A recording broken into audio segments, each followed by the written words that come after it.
મારી હિમાંશુ સાથે વાત થઈ ગઈ છે, એ ડાયરેક્ટ પોલીસ સ્ટેશન પહોંચે છે.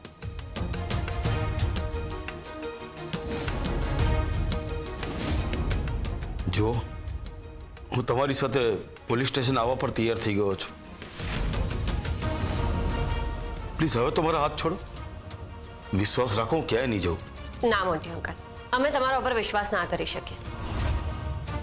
જ્યાં સુધી તમને પોલીસ સ્ટેશન ના પહોંચાડી દઈએ ને ત્યાં સુધી તમારા હાથ તો બાંધેલા જ રહેશે. ચિરાગભાઈ, તમે સીસીટીવી ફૂટેજ કાઢી લો. ગોયલ વિરુદ્ધ સાબિતીમાં જેટલા વધારે પુરાવા હશે એટલું વધારે સારું રહેશે. એકદમ સાચી વાત છે.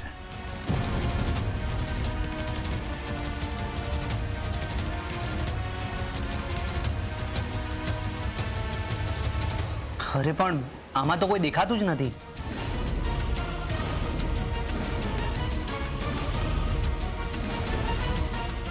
ગોયલ એક ઇન્સ્પેક્ટર છે એટલે એના માટે પુરાવાઓથી બચવું કોઈ મોટી વાત નથી.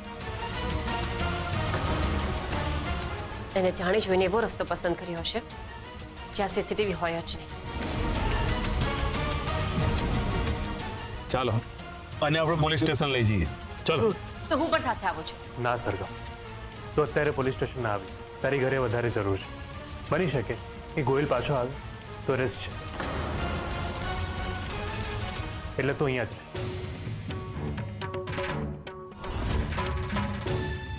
ચાલો ચિરાગભાઈ.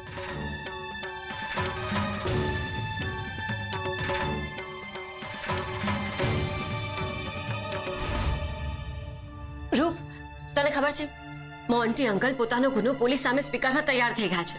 હવે મોટીમાં જલ્દી જ ઘરે પાછા આવી જશે. હું સમજુ છું કે તારા મન ઉપર શું વીતી રહી હશે. ના, મારી પીડા કોઈ જ નહીં સમજી શકે. મેં જે સહન કર્યું છે ને એ હું જ જાણું છું.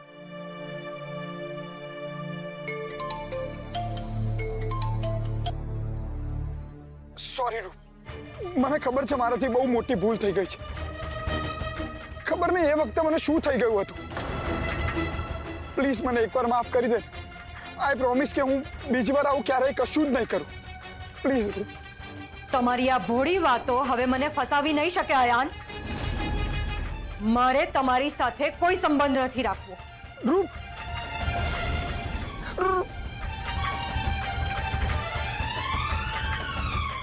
અયાનનો ફોન હતો. હું જાણું છું કે તારી સાથે બહુ ખોટું થયું છે અને હું એવું બિલકુલ નથી કરી કે અયાન સાચો છે. એ ખોટો જ છે, એને ખોટું જ કર્યું છે, પણ એ ખોટા માર્ગે ભટકી ગયો છે. એને તું કે પુખરાજ અંકલ જ સાચા માર્ગે લાવી શકો એમ છો. એટલે એકવાર આ બધું ભૂલીને એને માફ કરીને નવેસરથી જીવન શરૂ કરવાનો પ્રયત્ન તો કરીજો. તમને ખબર પણ છે એમણે મારી સાથે શું કર્યું? પૈસા માટે થઈને મને પારકા પુરુષ પાસે મૂકીને આવી ગયા હતા. અને તમને એવું લાગે છે કે આ જીવનમાં, આ ભાવમાં હું એમને માફ કરી દઈશ? માણસની ભૂલની માફી હોય, દગાની નહીં. તારી માફી જ હવે એને માણસ બનાવી શકે એમ છે, નહીં તો એ ગુનાના એવા અંધકારમાં ધકેલાઈ જશે કે જ્યાંથી એને કોઈ ક્યારેય પાછો નહીં લાવી શકે. અયાનની જગ્યાએ જો ધ્વનિતે આવું કર્યું હોત તો? મને વિશ્વાસ છે કે ધ્વનિત આવું ક્યારેય ના કરતો. અને જો એને આવું કર્યું પણ હોત તો મેં એની એક ભૂલ સમજીને એને માફ ચોક્કસ કરી દીધો હોત. તમે બહુ જ મહાન છો, પણ હું એવી મહાન નથી. આજે તમે બોલો છો ને, આ બધું બોલવામાં તો સારું લાગે, પણ જેના પર વીતતી હોય ને એ જ જાણે કે એ શું ફીલ કરે છે. રૂપ, મારે હવે વધારે ચર્ચા નથી કરવી. મારે આરામ કરવો છે. પણ તું પ્લીઝ.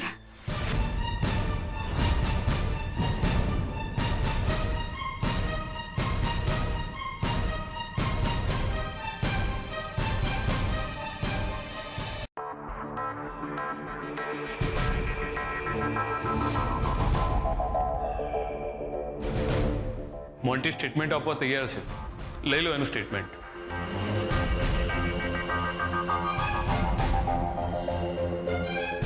હું કબૂલાત કરું છું કે મેં જે કંઈ પણ કર્યું છે એ ઇન્સ્પેક્ટર ગોયલે કરાવ્યું છે. તમે લખી શકો છો, મોટી બાએ મને જાણી જોઈને ગોળી નથી મારી,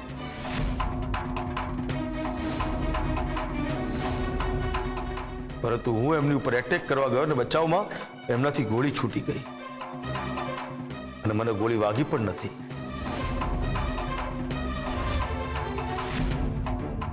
હવે તો મોટી બાને લોકઅપમાંથી છોડો. ઠીક છે, અત્યારે હું રજિસ્ટરમાં એન્ટ્રી કરી દઉં છું, પછી આગળની પ્રોસેસ આપણે પછી કરીએ છીએ.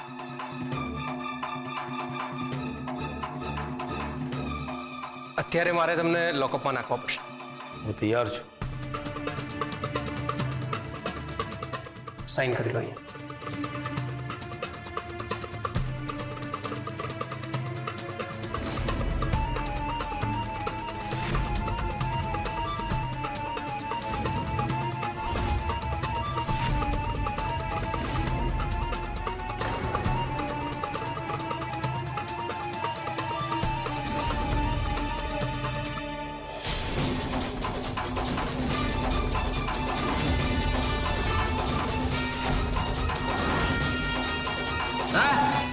કોને પૂછીને તે મોઢીનું સ્ટેટમેન્ટ લીધું?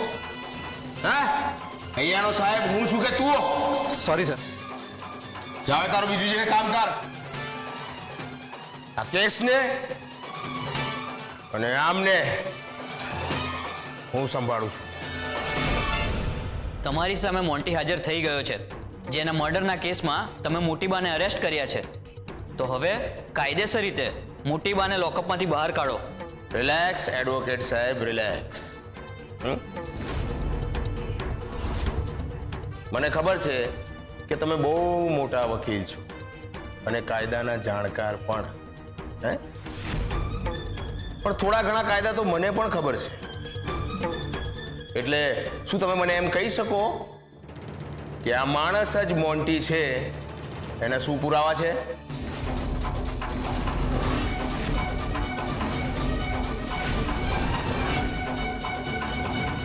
ઇન્સ્પેક્ટર, તમે બહુ રમત રમી લીધી અમારી સાથે. હું બે હાથ જોડીને વિનંતી કરું છું, અમે તમારું કંઈ બગાડ્યું નથી, એટલે પ્લીઝ મહેરબાની કરીને અમારા મોટીબાને છોડી દો. તમારા મોટી બા નિર્દોષ હશે તો એ બહાર આવી જ જશે. હા, પણ અત્યારે તો મારે એ વાતની ખરાઈ કરવાની છે કે આ માણસ ખરેખર મોન્ટી છે કે પછી બીજું કોઈ.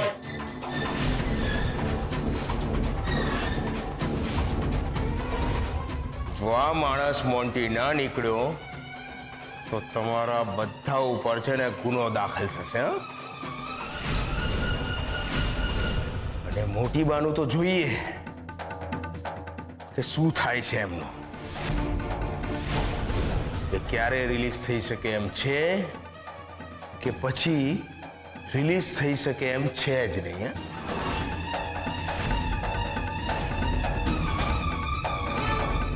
લઈ જા આને અંદર. આજે તો આની વ્યવસ્થિત પૂછપરછ કરવી પડશે. મેં તારું કામ કર્યું અને તે મારો જીવ લેવાનો પ્રયત્ન કર્યો. હવે તો તમને નહીં છોડું તમને.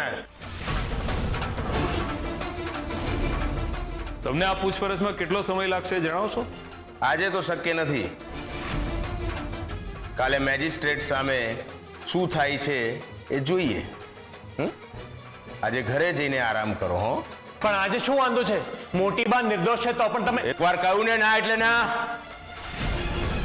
અત્યારે ઘરે જઈને આરામ કરો. કાલે સરસ રીતે તૈયાર થઈને આવજો અને પધારજો. હો, જાઓ હવે. હો, લઈ જાય અંદર.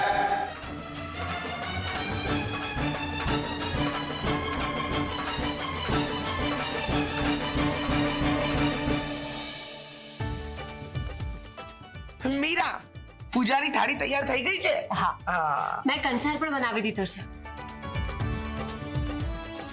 એકવાર મોટી બા ઘરે આવી જાય એટલે આપણા માટે તો ઉત્સવ જ છે. હા, મોટી બા ઘરે આવી જાય ને પછી સૌથી પહેલા મીરાના ઉપવાસ છોડાવવા છે. હા કાકી, નહીતર હું અને સરગમ તમને પકડીને ખવડાવીશું. બેટા, એની જરૂર જ નહીં પડે. મોટી બા આવશે ને એટલે સૌથી પહેલો કોળિયો હું એમના હાથે કહીશ. ચલો ચલો, સૌથી પહેલા બાકીની તૈયારીઓ કરી લઈએ. હા, ચલો.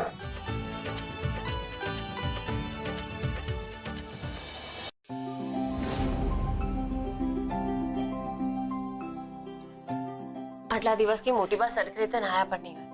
ખબર નહીં ત્યાં ગરમ પાણી મળતું હશે કે કેમ. હું એમની સાડી ટુવાલ બધું જ તૈયાર કરીને રાખી દઉં.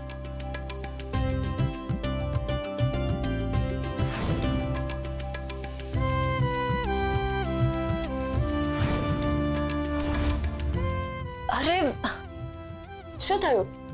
આ ઘણા બધા ટેન્શનમાં મંદિર તો અસ્તવ્યસ્ત જ રહી ગયું છે. મોટી બાબુ જોશે ને તમને બિલકુલ નહીં ગમે. તું રૂમ સંભાળી લે, હું મંદિર ઠીક કરીને આવું. સારું.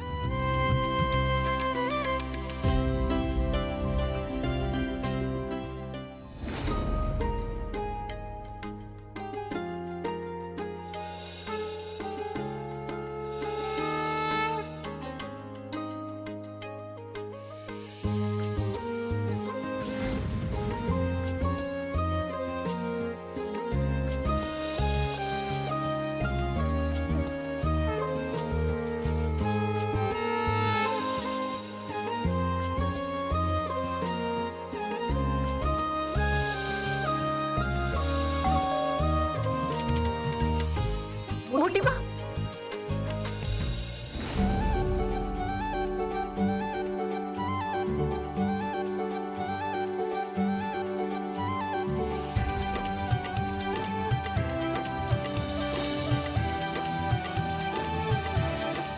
મોટી બા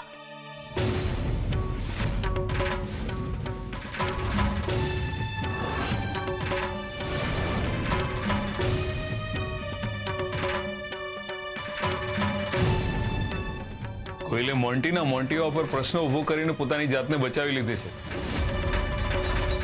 અને મોટી બાને હજી પણ લોકઅપમાં રાખ્યા છે. હું હમણાં પોલીસ સ્ટેશન જાઉં છું. નહીં સરગમ, તું અત્યારે પોલીસ સ્ટેશન જઈશ ને તો મામલો વધારે ખરાબ થઈ જશે. કાલે મેજિસ્ટ્રેટની હાજરીમાં કેસ સોલ્વ થઈ જ જશે. એટલે આવતીકાલે મોટી બાને લોકઅપમાંથી બહાર આવતા કોઈ જ નહીં અટકાવી શકે.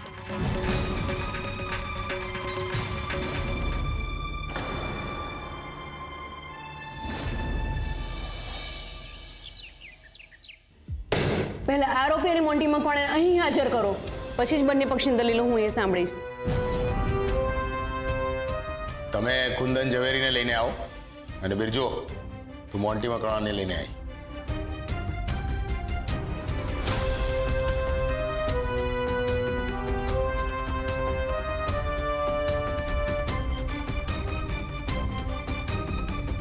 હવે બસ થોડી વાર. પણ હજુ કેટલી વાર છે? થોડીક વાર તો લાગશે ને મેડમ, રાહ જુઓ ને થોડી.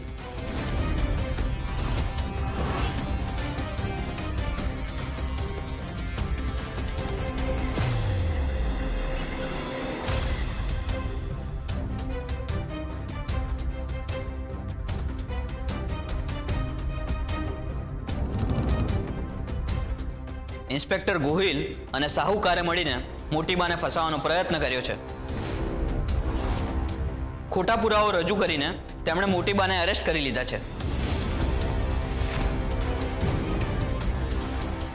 ઇન્સ્પેક્ટર ગોહિલ સામે ફરિયાદ પછી નોંધાવીશું, પણ પહેલા મોટીબાને છોડી દેવામાં આવે, કારણ કે મોન્ટી મકવાણા મર્ડર કેસના અપરાધમાં મોટીબાને અરેસ્ટ કરવામાં આવ્યા હતા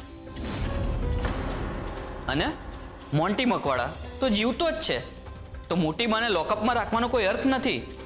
માય લોર્ડ, મારી દલીલ તો સાંભળો.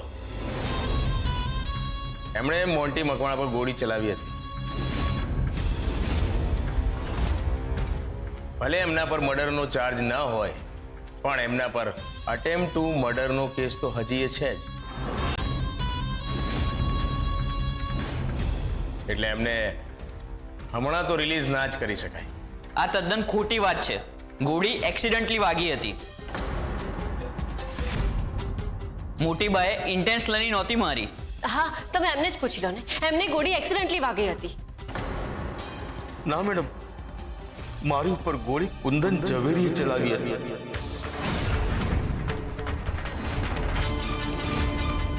અને એક્સિડન્ટલી નહીં, જાણી જોઈને ચલાવી હતી.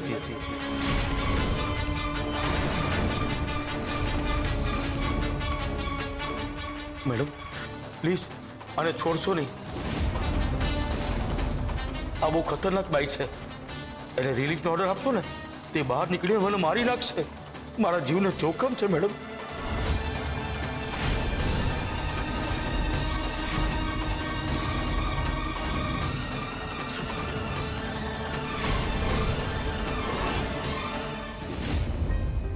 અરે બધા તો અંદર છે તો તમે એકલા અહીંયા બહાર શું કરવા ઊભા છો? અંદર બહુ બધા છે એટલે મને એમ થયું કે હું મોટી બાની અહીંયા જ રાહ જોઉં. બાય ધ વે સારું થયું કે તમે મને અહીંયા મળી ગયા. હું તમારા માટે આ લાવી છું. લો, તમે આ કેસમાં મારી બહુ જ મદદ કરી છે. મોટી બાની લોકઅપમાં સંભાળ રાખી, બાપુજીની એમની સાથે ફોનમાં વાત કરાવી, એટલે તમારો ખૂબ ખૂબ આભાર. જો આની કાંઈ જ જરૂર નથી. મેં તો છે ને ફક્ત સત્યનો સાથ આપ્યો છે. અને આમ પણ ગોહિલ સાહેબે મારી ઉપર દબાણ કરીને ઘણા ગેરકાયદેસર કામ કરાવે છે. શું ખબર આનાથી મારા થોડા પાપ ધોવાય છે. પણ મને શંકા છે કે આજે મોટી બા બહાર નીકળી શકશે કે કેમ? કેમ? અરે મોન્ટી એનું સ્ટેટમેન્ટ બદલી નાખ્યું છે.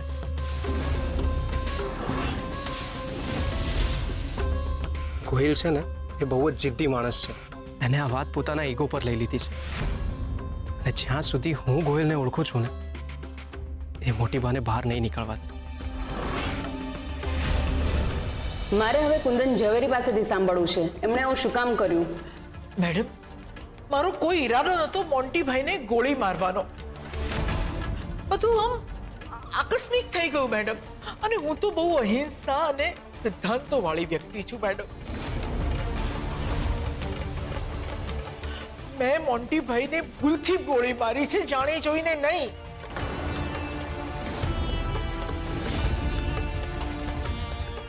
અને મોન્ટીભાઈ અમારે ત્યાં આવ્યા હતા અને એ પણ બંદૂક લઈને અમને મારવા માટે. મેં બચાવવા ગોળી મારી છે એમને. એટલે તમે જેમ કહ્યું એમ જ કે તમે અહિંસા અને સિદ્ધાંતવાદી માણસ છો અને તમારાથી ભૂલથી ગોળી વાગી ગઈ તો પછી તમે પોલીસ પાસે કેમ ના આવ્યા?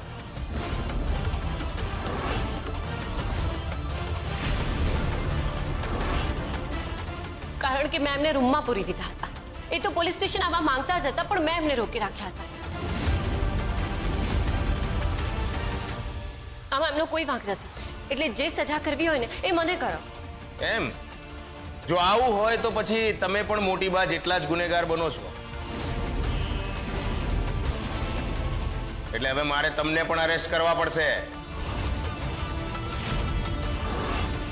કોઈનું મર્ડર થયું જ નથી તો પછી કયા કારણથી તમે એક બીજા વ્યક્તિને મર્ડરના કેસમાં સંડોવો છો? કે પછી આમાં તમારો કોઈ અંગત સ્વાર્થ છે? સાંભળો તમે. એક મિનિટ. તમને બધાને બોલવાનો મોકો આપવામાં આવશે. તમે બધા શાંતિથી વાત સાંભળો. અને જો તમે આવું કર્યું હશે ને તો તમે પણ ગુનેગાર છો. મેડમ, જે થયું એમાં સરગમનો કોઈ વાંક નથી. હું જ ડરી ગઈ હતી મેડમ. એટલે કાયદાનું ઉલ્લંઘન થોડી ચાલે. પણ મેં તમને કહ્યું ને કે આ બધા માટે હું જવાબદાર છું. આમાં એમની કોઈ ભૂલ નથી. પ્લીઝ તમારે જે સજા આપવી હોય તમે મને આપો. ના મેડમ, આ વાત ખોટી છે. ખરેખર આ બહુ ખતરનાક પાય છે. એને છોડશો નહીં. જે બહાર નીકળીને મને મારી નાખશે. મારા જીવને જોખમ છે મેડમ.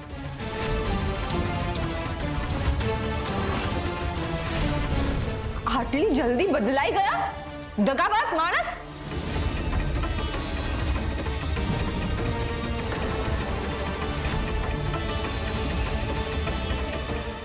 હું મૂર્ખ છું.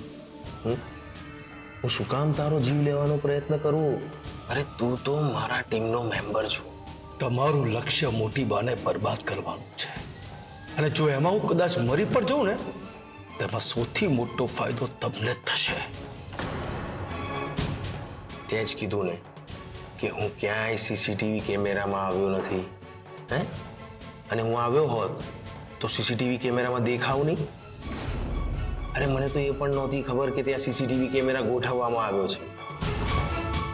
અને તને પણ ખબર છે કે હું ધારું તો મને 5 મિનિટ નહીં લાગે તારો જીવ લેવામાં. હા, પણ તને મારીને મને શું લાભ થશે? હા, તું જીવતો રહીશ તો આપણને બંનેને ફાયદો છે. હે? એટલે હવે તું તારું સ્ટેટમેન્ટ નહીં બદલે, નહીં તો હું તારા બધા ધંધા ઉપર તાળું લગાવી દઈશ.